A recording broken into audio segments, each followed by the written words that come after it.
Jingai Musume 137. Practicing Magic Part 2. Editors, Speed Phoenix, Joker. This is awesome. I voiced a shout filled with joy as I soared through the great blue with all the speed of a jet. I was going far faster than I ever had before. The scenery almost seemed to change every time I blinked. I found it a bit hard to breathe because the amount of wind pressure my body was subjected to had increased in proportion to my speed, but I continued nonetheless. It was one of the drawbacks that I had expected coming into the experiment. I really hope my next evolution can help me adapt a bit more to the sky life. Seriously, that's all I really want out of it. My repeated experiments had taught me that using NA to steer wasn't the best way to control my newly developed engine, at least not on its own. The approach had led to a countless number of incidents. I kept losing control and flying off in random directions. In fact, it happened so many times that I kept wanting to vomit despite my love for thrills. Only after a few good breaks did I finally realize that I had wings. Throwing them into the mix allowed me to adjust my posture and direct my flight much more accurately. It wasn't perfect. I would still lose control the moment I stopped focusing, but it was still a much-needed improvement from the out-of-control roller coaster that it had been. Working it out had been quite the difficult problem, but I had done as I said I would. I saw it through. Hey,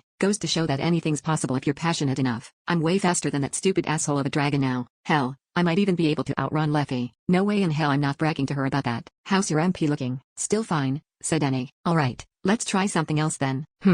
What to do? I pondered for a moment before turning my eyes down towards the ground. Oh, perfect timing. It looks like there's a practice dummy, monster coming right at us. Annie and I had just happened to be fortunate enough to come across a wyvern, a creature we could use as a lab rat. A creature we can treat with dignity and respect. Yeah, that. It was coming from the area underneath and in front of us, and it was trying to use its wings to gain as much height as it could while screeching and squawking obnoxiously. As a territorial creature, the wyvern seemed to think of us as intruders that had invaded its domain. Biologically speaking, wyverns were more or less just effective dragons, and as we were even faster than dragons, their inferior cousins proved unable to catch us. Annie and I zoomed right past it, leaving it to follow behind us in an attempt to chase us out of its turf. But we weren't done. Our experiment had only just begun. I spun around shortly after overtaking the wyvern and boosted straight back at it. The demid-dragon squawked in confusion. It had thought that we had chosen to flee, so it never expected us to suddenly come at it, especially with the speed at which we had. And that was effectively the last thing it did. The cold-blooded creature's life ended the moment we passed it by. I lowered the engine's output to raise Cyan into position before boosting it back up right as I brought her down on its body, thereby attacking with a weapon that was both a sword and a jet engine simultaneously. The weight of the blow was so heavy that its recoil sent me flying several meters back into the air. And then, right as I was launched, there was an explosion, one accompanied by the fragrant scent of roasted flesh. What the? My attack had proven more powerful than expected. The lizard that had been struck by it had basically erupted. Blood and flesh scattered everywhere. The burning mess that fell to the ground no longer resembled a wyvern. Large chunks of red-hot flesh rained onto the forest below, causing tremors and kicking up clouds of dust wherever they landed. Wow.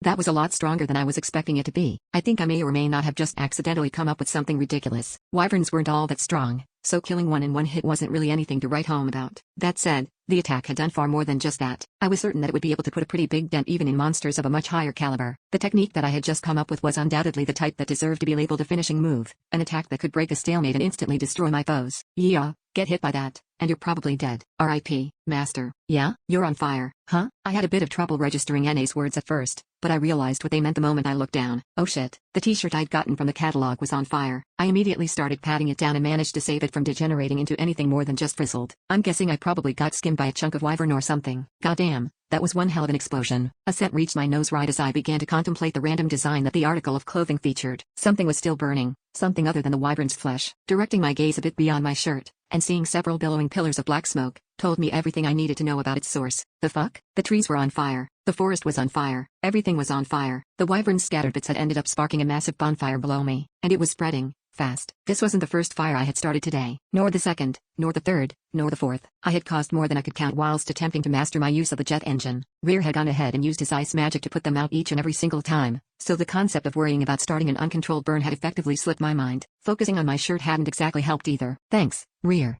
I really don't know what I'd do without you. Unfortunately, the firefighting wolf was currently nowhere to be found. We had accelerated just a bit too much and left him behind, which meant that this time, I had to clean up my own mess. Well, Smokey did always say that only I could start forest fires. Smokey? Nah, it's nothing. Don't worry about it, I said. God damn it, Yuki. This isn't the time for that. Stop being dumb and get to work. Still half panicked, I immediately used primordial magic to create an unreasonable amount of water and dumped it on top of the flame. I had thought that it would promptly eliminate the cause of my concern, but apparently, I was wrong. I had only caused even more problems. The combination of the forest fire and the flash flood had shocked the local monsters and caused them to turn tail and start running for their lives. My bad guys, but you know, this is just another one of them days. The wyvern flying overhead turns into a series of fireballs, and then suddenly a river appears in midair even though there's barely a cloud in sight. Unfortunate, but totally normal. Oh, who am I kidding? Normal. My ass. Completely flooding the area had managed to remedy the fire problem. The wicked forest was no longer in any danger of turning into a giant matchstick. If you could even still call it a forest, the raging tides I had created had toppled about as many trees as they had saved. It was over. But as much as I wanted to heave a sigh of relief, I couldn't. The day's problems had only just begun. One of the sounds I found my ears greeted by once the water and fire had both abated was one that sent shivers down my spine, a familiar, insect-like chirping, and there was more than just one. I could hear a countless number of bugs bustling and buzzing about. I slowly turned my head towards the sound's source, only to find exactly what I had been expecting,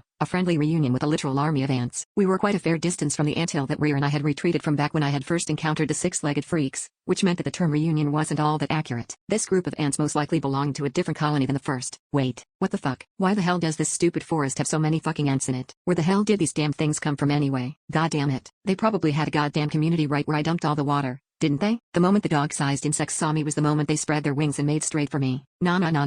The sight of the horde was enough to make me scream like a wimp under extreme duress. While I couldn't exactly discern an insect's emotions from its features, I could tell that the ants were angry. The way they flew at me oozed with rage and a thirst for my blood. That destroyed their anthill theory is looking pretty accurate right about now, mister. And sure has lots of friends, said Annie as she watched one of the godforsaken creatures lead the charge. Friends? All I see is a bunch of bloodthirsty maniacs, I complained. There were way too many of them. I had a sneaking suspicion that they would probably suck every last bit of liquid right out of me and turn me into a mummy the moment they managed to catch me. Not even my bone marrow would be spared. Actually, with jaws that big, they'd probably be more likely to grind up my bones and eat them whole. Another shiver ran up my spine as the disgusting scene before me prompted me to imagine a future I could only label undesirable. I took it as a signal to turn around and immediately begin flying away. A part of me felt as if I could have probably taken the entire army down given my current power level. But I wasn't about to go through the trouble. I wasn't about to dirty Annie's blade with their disgusting body fluids. In fact, I didn't want to be anywhere near them at all. Both my mind and body had already been conditioned to reject their very existence. The beast Leffy had stolen honey from had been a forced encounter. I only fought them because I hadn't been able to run away. This scenario was different. The run button wasn't grayed out this time, so I mashed it with all my might. Alright, Annie, I stuttered. Let's show these things just how much we've learned today. Okay. I wrapped Annie's blade as she activated wind magic. A moment later, we found ourselves launched through the skies. The flames ejected by the maneuver burned a part of the incoming group to ashes, but of course, it wasn't anywhere near enough to so much as even stall the tenacious bastards. Those that we hadn't killed began chasing us with even more vigor, but they soon shrank into tiny dots off in the distance nonetheless. Ugh. That was terrible, I complained as Annie and I finally reached the cave. The ants were fast, so fast that not even Rear could shake them off. Fortunately, our newly labbed techniques had proven that there was no longer any need for us to engage them in a death race. Speaking of Rear, I had used Farspeak in order to dismiss him and tell him that we had already retreated. I had also told him to stop by the cave tomorrow afternoon because there was still something I wanted him to help me with. Today's farewell had been abrupt, but we would see each other soon. You know, now that I think about it, Rear might just be our dungeon's hardest worker. I probably need to somehow figure something out as far as overtime pay goes. Wouldn't want him going on strike. You seem to enjoy most of it though, Master. Well, yeah, I can't say you're wrong. Honestly, me enjoying it was probably a big part of the problem. All the fun I had was a major contributor to me getting as carried away as I did. I highly doubted that I would have paid so little attention had I not enjoyed myself. Annie was right, 100%. I was too. The sword girl whispered something under her breath, but I couldn't exactly make out what it was. She was sitting on my shoulders, so I craned my head up in order to look at her. Sorry, what? I didn't catch that. I was having fun being with you too, Master, she said in an embarrassed whisper. Wow, Annie's such a good kid. Actually, now that I think about it, all our girls are pretty honest and well-behaved. As one of their guardians, I can't help but be happy that they're all growing up to be good people.